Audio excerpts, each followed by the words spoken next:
आगे देखिए, देखो अब मैं जो बनाने जा रहा हूँ, जो डायग्राम बना रहा हूँ वो टीपी और एमपी का बना रहा हूँ। देखो ध्यान समझना, मैं आपको डायग्राम बहुत अच्छे से समझाने वाला हूँ। पहले टीपी एमपी का बनाऊंगा मैं, फिर एपी और एमपी का बनाऊंगा मैं। बात को समझना, पहले टीपी एमपी का, फिर एपी एमपी का, और देन लास्ट में अब इन तीनों का एक साथ, कि बहुत सारे टीचर आपको एक साथ बना के दिखाते हैं ना टीपी एपी और एमपी का, जो कि मुझे भी बहुत अच्छा लगता है डायग्राम, तो वो भी आपको सिखाऊंगा।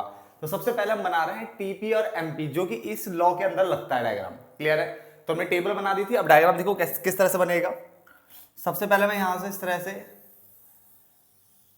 मैंने मान ली टीपी खींच दिया, ठीक है, ये मेरा टीपी हो गया। आप चाहे तो डायरेक्टली ऐसे भी यू शेप में भी डाल सकते हो, इस तरह से ऐसे करके यू शेप में सीधा सीधा, है ना। तो मैंने इस तरह से टीपी आपके लिए बनाया। नीचे मैंने श्रम की इकाइयां यानी एल यानी लेबर रखा हुआ है। इधर मैंने कुल उत्पाद यानी टीपी और सीमांत उत्पाद यानी एमपी रखा हुआ है। ये मेरा एक्स एक्सिस है, ये मेरा वाई एक्सिस है। क्लियर हो गया? ये मेरा ओरिजिन हो गया। यहां तक टीपी बनाओ पहले फटाफट से, जल्दी बनाइए फटाफट से, बनाओ। यहां तक हो गया। उसके बाद आपको क्या करना है, जो उसका मैक्सिमम पॉइंट होगा बेटा, मैक्सिमम पॉइंट मतलब सबसे ऊंची चोटी होगी, वहां से एक लाइन डॉट डॉट स्केल। अब बेटा आप स्केल का यूज करना, मेरे पास स्केल नहीं है, ठीक है, और व्हाइट बोर्ड में बेटा स्केल का यूज हो भी नहीं सकता, ठीक है ना। तो आप स्केल से बिल्कुल सीधी लाइन खींच के लेके आना, जो कि यहाँ पे इस जगह पे मिलेगा। एक तो ये बहुत आसान तरीका बनाने का है। टीपी यहाँ पे मैक्सिमम होता है इस जगह पे, तो बिल्कुल सीधी लाइन आपको एक यहाँ लेके आनी है, और एक यहाँ से जहां से इसका मतलब मुड़ रहा है, सिरा बिल्कुल सीधा होने की कोशिश कर रहा है, वहां से आप अपनी मर्जी से एक पॉइंट ले सकते हो और इसको भी सीधे सीधे सीधे सीधे नीचे इस तरह से मिला लेना, ठीक है। ये 2 पॉइंट मिले। ये एक मैंने यहाँ पे जहां से कोना बिल्कुल सीधा होने लग गया था, यहां से मोड़ा मैंने, ठीक है, एक मैंने यहां से मोड़ा।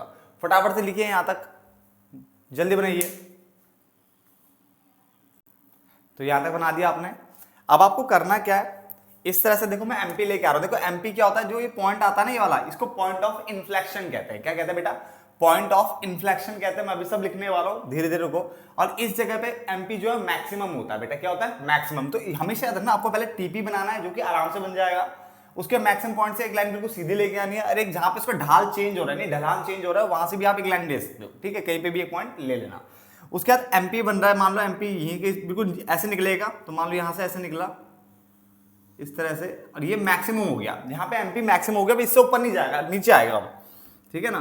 तो यहाँ मैक्सिमम हो गया था, अब इससे मैं नीचे लेके आ रहा हूँ इस तरह से, ये इस तरह से नीचे नेगेटिव की ओर चला जाएगा। ये आपका एमपी है। देखो मैंने किस तरह से बनाया, इस जगह मैंने जानबूझ के इसको एमपी को मैक्सिमम रखा है, यानी यहाँ पे जो आपका एमपी है वो क्या होता है? मैक्सिमम होता है। क्या होता है? मैक्सिमम होता है। यानी यहाँ पे एमपी आपका मैक्सिमम होगा इस पॉइंट पे। किस पॉइंट पे? इस पॉइंट से, अगर हम ध्यान से देखें तो इसको अगर हम बात बोले तो मैंने क्या बताया, इसको क्या बोलते हैं? पॉइंट ऑफ इन्फ्लेक्शन कहते हैं बेटा। क्या कहते हैं? पॉइंट ऑफ इन्फ्लेक्शन कहते हैं। आप हिंदी मीडियम के बच्चे हो, ठीक है, फिर भी आपको ये नाम जो मैं लिख रहा हूं वो आपको याद रखने चाहिए। इन्फ्लेक्शन बहुत अच्छा वर्ड है बेटा, ठीक है, इससे आपको पहचान आसानी से होगी।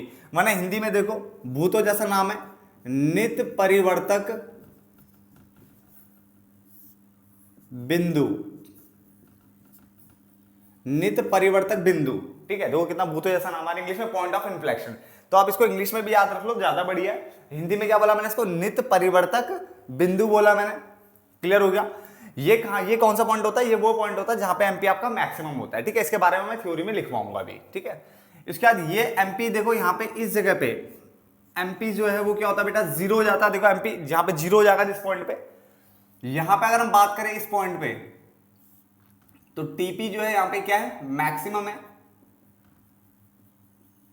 सबसे अधिक है। क्या है? टीपी जो है मैक्सिमम मतलब सबसे अधिक, ठीक है। तो हिंदी में लिखना चाहो तो सबसे अधिक होता है। यहाँ पे टीपी सबसे अधिक है, यहाँ पे एमपी मैक्सिमम है। एमपी यहाँ पे क्या हो गया? 0, और नीचे इसके बाद जो एमपी जा रहा है, ये एमपी क्या हो गया? ऋणात्मक यानी नेगेटिव, ऋणात्मक। तो एमपी यहाँ पे इसके बाद एमपी नेगेटिव हो जाता है। ये जो एमपी गिर रहा है यहाँ पे, यहाँ तक एमपी गिर रहा है, यहाँ पे एमपी 0 हो गया, यहाँ पे एमपी मैक्सिमम हो गया। बात को समझने की कोशिश करना। मैंने टीपी बनाया पहले, मैं बार बार रिपीट इसलिए कर रहा हूं आपको यहीं पे याद हो जाए डायग्राम बन कैसे रहा है। टीपी बनाया, देन ये 2 लाइन खींची मैंने, फिर मैंने इस तरह से एमपी लेके आया। यहाँ पे इससे ऊपर एमपी मत बढ़ा देना, यहाँ पे एमपी मैक्सिमम होगा, उसके बाद एमपी नीचे हो जाएगा। इससे आसान तरीके से और हो ही नहीं सकता है डायग्राम, ठीक है ना।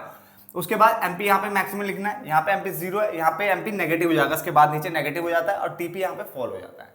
तो इसको इस तरह से याद रखना होता है कि जब एमपी बढ़ता है, तो टीपी बढ़ती दर से बढ़ता है। कि जब पहाड़ ना थोड़ा ऐसा होता है, मतलब रास्ता ज्यादा सीधा नहीं होता, थोड़ा टेढ़ा होता है, तो आप इजीली तेजी से चल सकते हो। तो वही कॉन्सेप्ट है। फिर एमपी नीचे गिरने लग गया तो टीपी तब भी बढ़ रहा है। देखो ये गिर रहा है तो ये बढ़ रहा है, बट कौन सी दर से बढ़ रहा है? ये घटती दर से बढ़ रहा है। क्योंकि जब पहाड़ बिल्कुल सीधा हो जाता है उसमें आप चढ़ते तो हो, मगर मर मर के चढ़ते हो, ठीक है ना। तो इसका मतलब आपकी जो स्पीड है वो धीमी हो जाएगी। तो एमपी घट रहा है और टीपी घटती दर से बढ़ रहा है, बढ़ेगा जरूर, ठीक है ना। जहां पे एमपी 0 होगा वहां टीपी मैक्सिमम हो जाएगा, और जब एमपी ऋणात्मक होगा तो टीपी फॉल हो जाएगा। ये आपका रिलेशन जो कि मैं लिखने वाला हूं, समझ में आ गया? फटाफट से इसे बनाना स्टार्ट करो।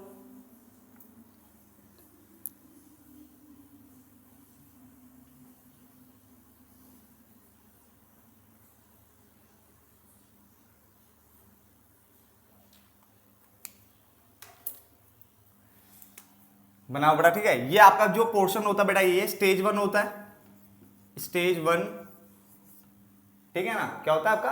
अवस्था 1, अवस्था लिख लेते हैं हिंदी में ना, अवस्था।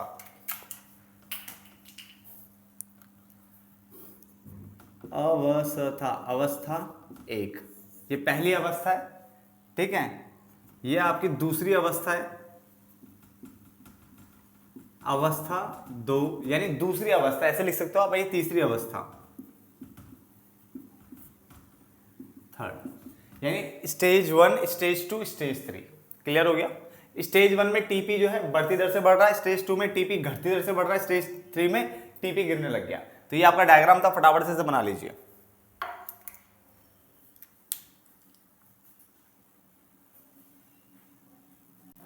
तो अब आगे देखिए, इसमें देखो कुल उत्पाद और सीमांत उत्पाद में संबंध क्या होता है, जो हमने डायग्राम में भी हमने पढ़ा, ठीक है ना। अब उसको इस तरह से समझ लेते हैं। इसमें लिखा हुआ है जब सीमांत उत्पाद बढ़ता है, यानी जब आपका एमपी बढ़ता है, उस टाइम पे जो टीपी होता है वो बढ़ती दर से बढ़ता है।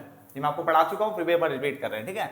जब सीमांत उत्पाद बढ़ता है तब कुल उत्पाद बढ़ती दर से क्या होता है? बढ़ता है। नंबर 2, जब सीमांत उत्पाद यानी जो एमपी होता है वो घटता है, जब ये घटने लग जाता है, यानी फॉल वाली कंडीशन, जब वो घटता है तब कुल उत्पाद घटती दर से बढ़ता है, यानी वो बिल्कुल पहाड़ जैसे सीधा हो जाता है। मैंने कहा था ना, मर मर के चढ़ता है, बट चढ़ता रहेगा वो, ठीक है ना। तो जब कुल उत्पाद बढ़ता है तो जब सीमांत उत्पाद बढ़ता है तो कुल उत्पाद बढ़ती दर से बढ़ता है।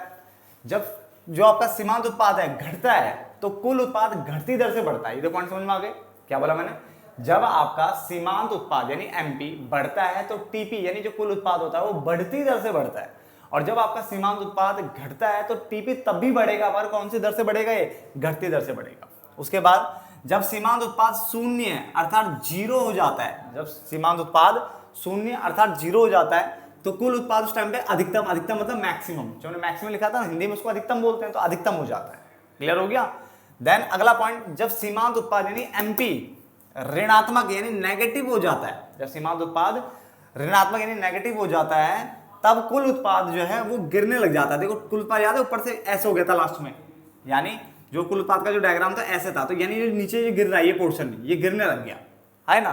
तो कब गिरता है? जब आपका एमपी जो है ना ऋणात्मक हो जाता है। एमपी जब ऋणात्मक होगा तो कुल उत्पाद गिरने लग जाएगा। तो यही आपका रिलेशन है टीपी और एमपी के बीच में। होप सो आपको समझ में तो ये आ गया होगा। क्लियर है?